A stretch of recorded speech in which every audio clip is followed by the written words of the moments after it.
Mike Radich here, and I'm now joined on the phone by former King of the Cage Welterweight champion, Mike Guymon. Mike, how are you?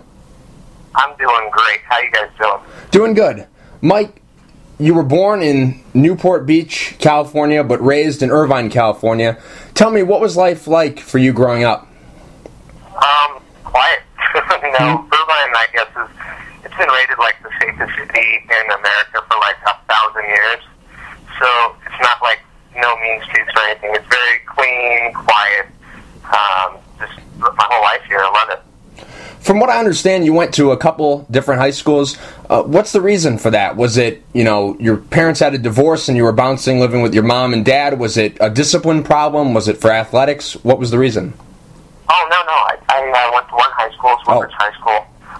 My family went to a bunch of high schools. Oh, I see. I went from, when I was a kid, I went to Westwood Basics Plus, then to Lakeside Middle School, and then to Woodbridge High School.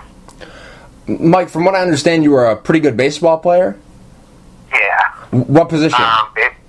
Baseball, I loved baseball, but I played it year in, year out, and it was like, there was no off-season for me, because once you got to a certain level, you were on an all-star team, or an area code league, which is the all-star of the all-stars, and then winter ball, and then your regular season. So I played that for all the way up to high school and out of it, and I just got burned out. I was getting scouted by the Atlanta Braves with Bob Irwin, and ended up just quitting, when I was getting scouted by him. How did you find MMA? MMA, I was always doing martial arts as a kid, and when I left baseball, I was always competitive. I loved competing, and I loved sports.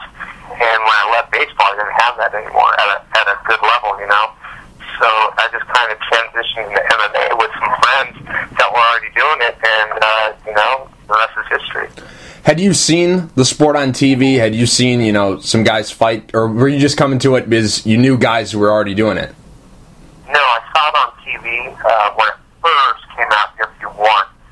And I was looking at it, and I was like, man, those are the toughest guys in the world, baddest guys in the world. That's something, I would never do that. Because look, I'm sitting in a living room in Irvine seeing these guys go at it.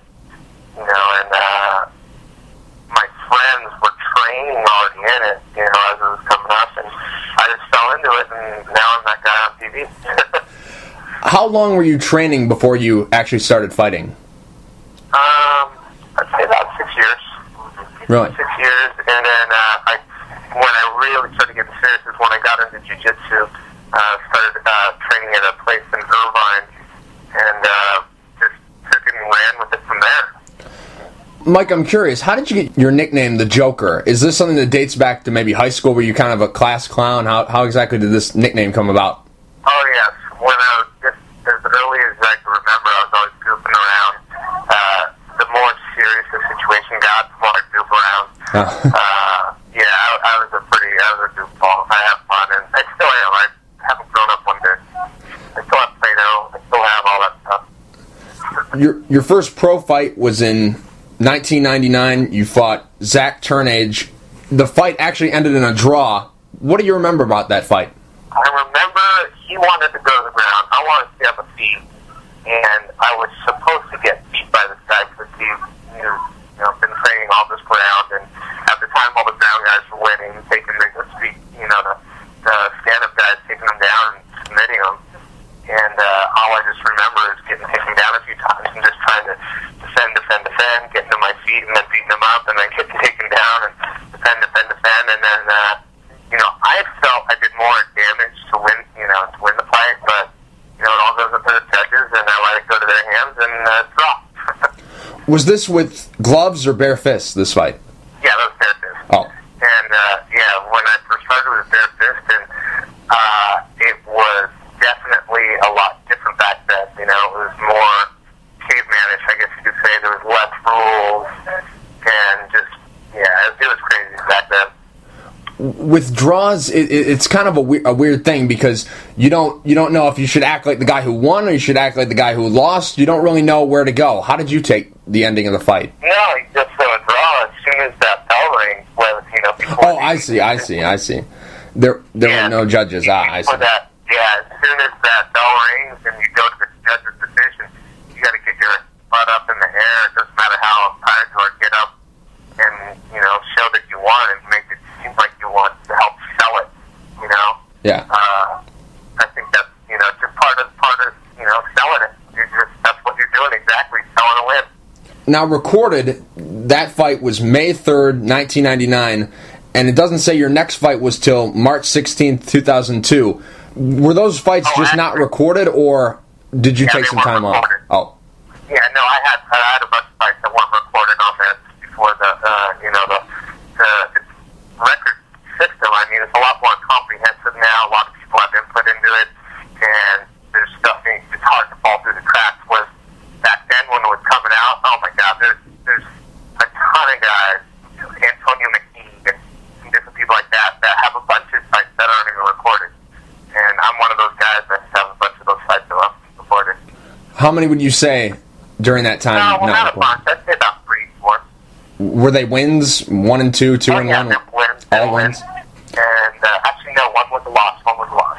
And it was Antonio McKee. It was a decision. The first loss they have you recorded for is the loss to Diego Sanchez. What do you remember about that fight? That was frustrating. I knew Diego wanted to take it to the ground. I just wish I had better wrestling at the time.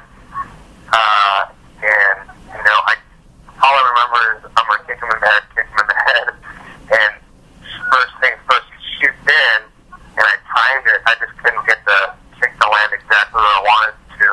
He was able to put me in the fence, and it was just frustrating because he just kept me down on the ground, just kept going after me the typical Diego way, he's tenacious. And, that was a frustrating fight. There's a few fights I have that are really frustrating to me, and that's one of them. Was that your King of the Cage debut, or were some of these non-recorded fights in King of the Cage? No, that was my King of the Cage debut. How did that all come together? How did they find you? That was just through the woodwork. We had guys in our academy that already fought for them, and they just kind of, picked me up when I got out of Altered Athlete there, and just kept going with them. So I ended up fighting for King of the Cage, I think 8 or 9 times. Went to the IFL, in the middle of that, came back, and then had a pretty good winning streak, and that got me into the UFC.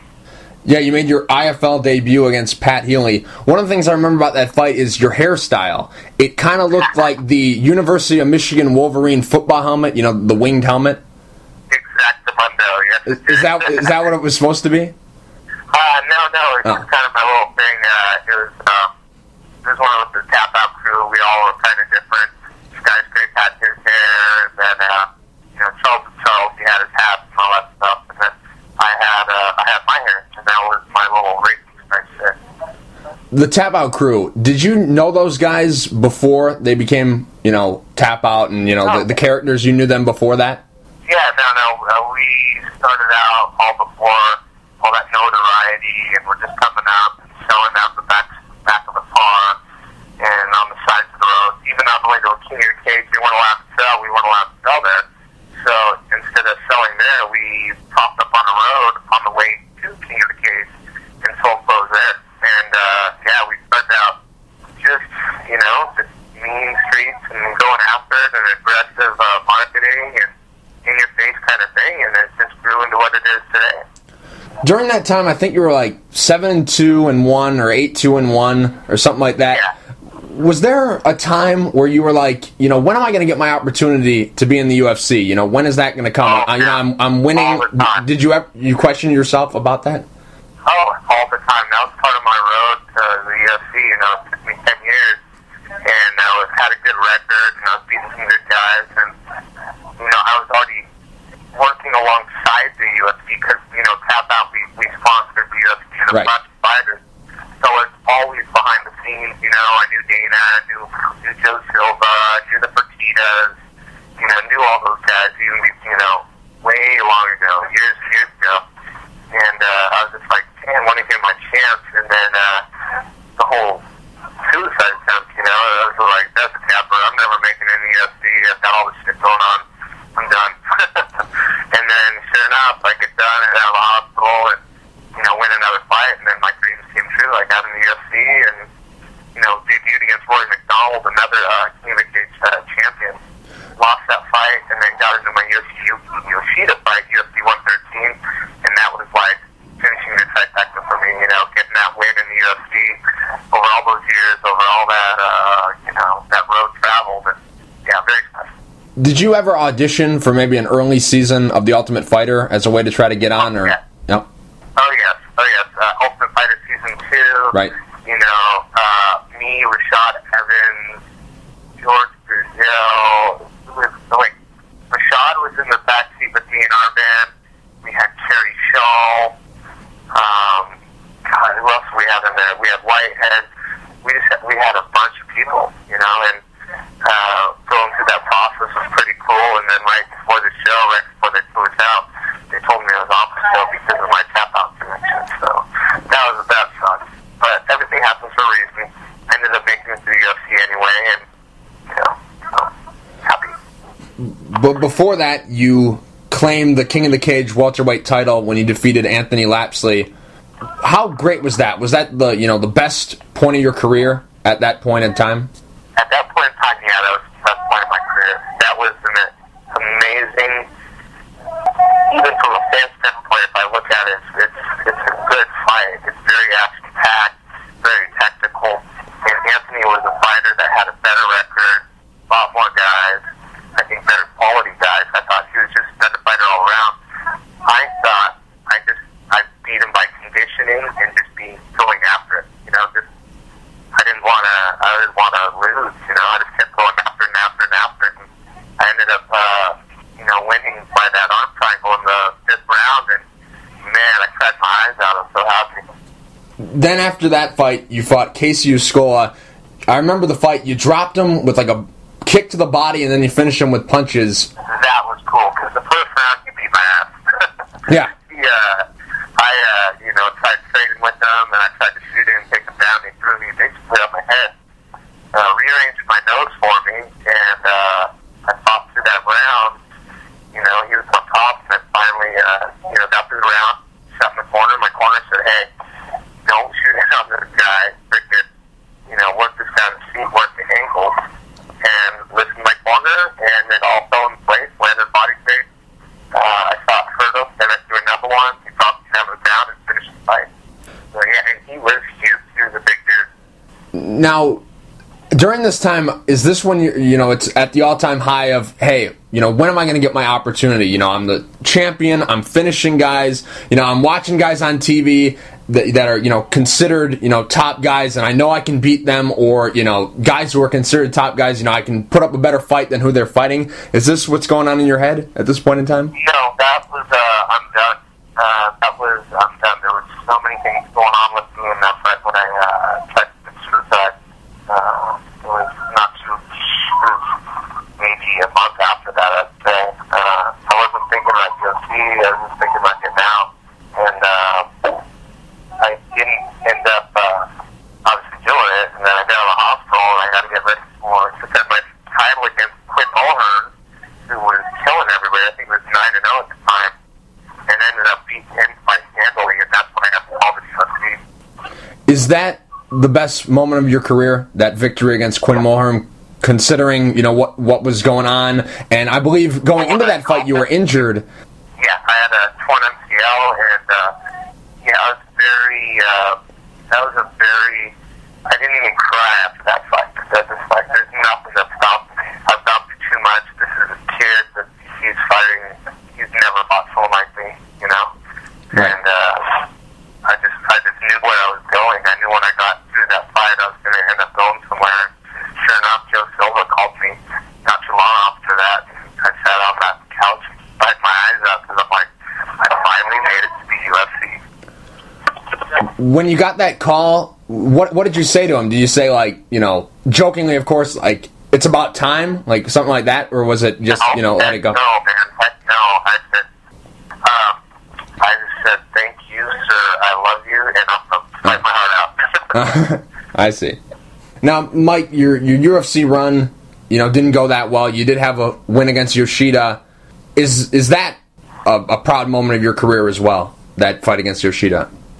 That was, I think, one of my highlights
Was this something that you had thought about, when you were in the UFC? Hey, maybe, I might go down to 155, or was this something that just came when you were going through your retirement? I was going through my retirement. I'm like, you know what? If I'm going to come back, I might as well make another challenge. Because I have fights, I have wins at middleweight, I have wins at welterweight, obviously, and I want to add another thing on my resume that my law could say. They got three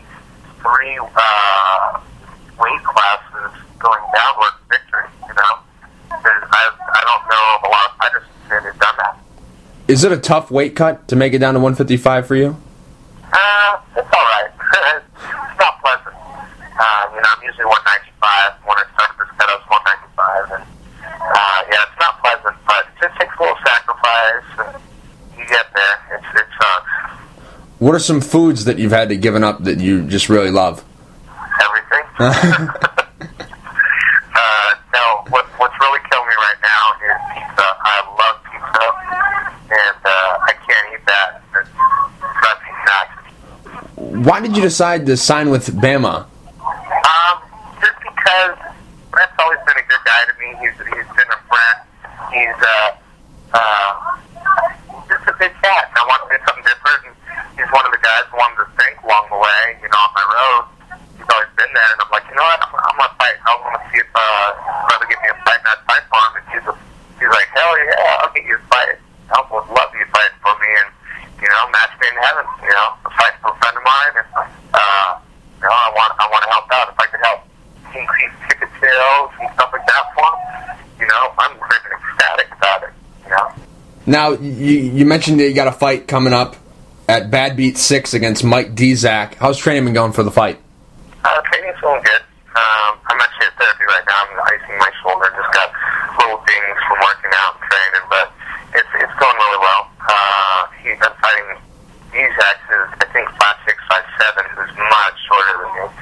So I'm going to have some advantages there, but he'll have advantages too with him being shorter, stockier, more muscular. He's going to have more horsepower, but I'm going to have to use that reach and distance to throw him off. Mike, this is a two-part question. First part is, because it's obviously different things, best and toughest guy is two different things. So, A, who's the best guy you've ever fought? And B, who's the toughest guy you ever fought? Roy McDonald, best guy I've ever fought. Toughest guy, I would have to say, Lapsley. Really? Lapsley's a beast. When you got into MMA, did you have any goals? And if so, what are the goals that you have accomplished, and what are the goals that you haven't accomplished? I've accomplished all my goals. I just want to keep, one of them was to get a victory. My first professional victory. I got professional victory. One of them was to get in a magazine, on TV, to be a main event, to fight for a title, to get a title, to get in the UFC, to get a win in the UFC. I've accomplished all my goals. I just want to keep winning. I just love that feeling. Mike, you're 37 now. How good is your body feeling right now, physically? It feels like it feels so wonderful. And it's definitely taken its toll over years. Yeah. I maybe have another couple of years. I could keep pushing it, but there's no sense. I just want to get a couple of good fights in. I want to see if I can work my way back to the UFC at 155 and get some victories there, and then I'll hang it up. So you don't see yourself pulling a Randy Couture where you're fighting to 48? No. No way. No way. I want to make it back into the UFC and make it at 155, and I want to beat people up at that weight at 155. I don't want to just make it into the UFC. I want to beat people up. What's your relationship with those guys at the UFC? Is it, still good? Oh, yeah. It's always been good. Yeah. Like I said, I've been around them for so long with Tap Out, and they know I'm not an arrogant guy, anything like that. I'm, a very genuine person, and they were very supportive with the whole, me, the suicide thing. They, I had some calls from Joe Silva, and very, very supportive. And this is before I signed with the UFC. I wasn't even a UFC fighter. I wasn't, I didn't quit yet. I had some fights still in the works.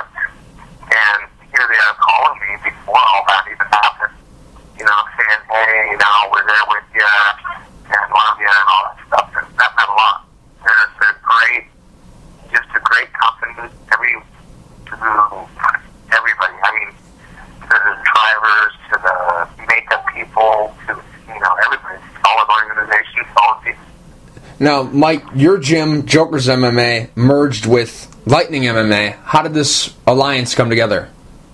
Just James Wilkes and I have been really good friends for years, and we trained together, and I wasn't quite happy with the situation I had with my partners at my gym before, and some stuff came about.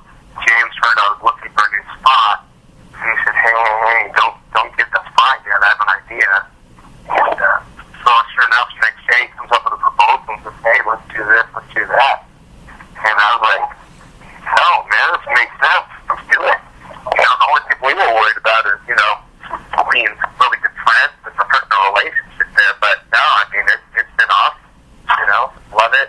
Guys get along great. It's been really cool training. It's good for everybody. Now, a lot of people, when they heard that you were coming back to MMA, they thought that, maybe you would have signed with King of the Cage.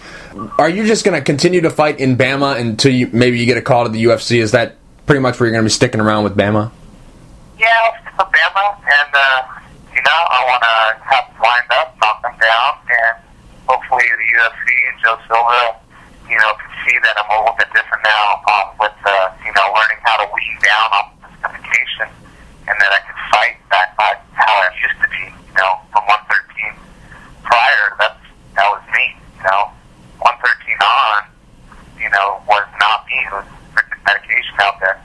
And, hopefully I can start iron, I get signed back there at a new weight class, and I get some victories. Do you have a dream fight? Anybody, any weight class, anything, anybody in the world? Do you have a dream fight? Anyone that you'd like to, smash? William Shatner. Why? No. No, there's nobody else there. Nobody? No, I want to fight them or anything like that. Just whoever, I'm just a competitor. Whoever you put in front of me, I want to fight to beat them. Mike, real quick before I let you go, do you have any sponsors you would like to thank, and is there anything you'd like to say to the fans? First of all, fans, I've had so much support over the years, and especially after the suicide attempt. I get messages from so many people on emails or on Facebook and whatnot, and I really thank everybody for their support.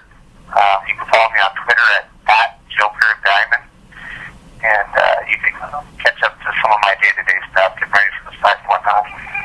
But sponsors, I've got a bunch of them, but Magnus and Supercharged, they just jumped on board. They do a lot of auto shows and stuff. They got me great Supercharged for my Camaro, TSW, Toyo, Boneheads, Felt Bikes, Bike Religion. Brian Yoshino, my manager, is a freaking great guy and great friend to help me out.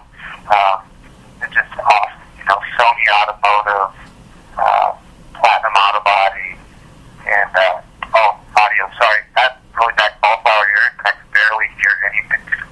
So, my friends at the audio lab in Lake Forest here made a system for me that I can actually hear, so I got to tell them thanks. And then most of all, and everybody, it's not even just a sponsor, he's a good friend of mine, Zach Smith. He's made a lot of this all possible in my life, so thank you guys. Mike, thank you for taking the time to talk. I really appreciate it, and I wish you continued success. All right, thank you so much, buddy, and hit me up anytime.